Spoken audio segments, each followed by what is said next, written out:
За половина година реализирани речиси половина од планираните капитални инвестиции.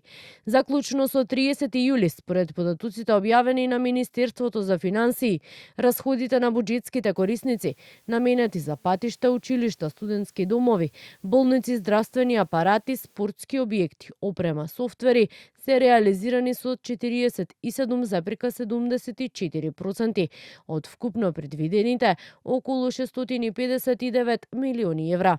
Со висок процент на реализација на листата на Министерството за финансии, која брои вкупно 85 буџетски корисници, е Министерството за транспорт, од предвидени нешто над 168 милиони евра, за 6 месеци реализирани биле над 165 милиони евра или 83,73%, а за трошење имаат само уште 30 на милиони.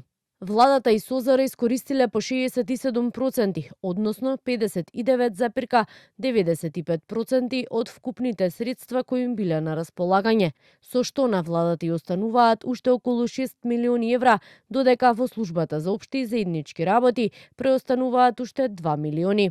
Со по околу 38% искористеност на средствата се Министерството за образование и за здравство.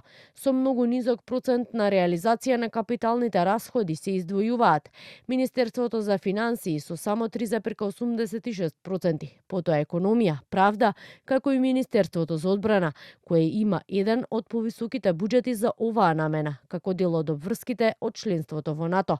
Сепак ресорното министерство од вкупно предвидените околу 150 милиони евра има искористено само 43 или речиси 30%. За разлика од овие, десетина буџетски корисници немаат потрошено речиси ниту 1 евро од предвидените пари за капитални инвестиции. Такви се Фискалниот совет, Оперативно-техничката агенција, Агенција за иновации, Биро за судски вештачења. Инаку со ребалансот на буџетот, кој беше донесен минатиот месец, капиталните расходи се зголемија за 14,5%. Согласно фискалните правила, тие институции што нема да ги искористат парите, истите ќе им бидат одземени и прераспределени.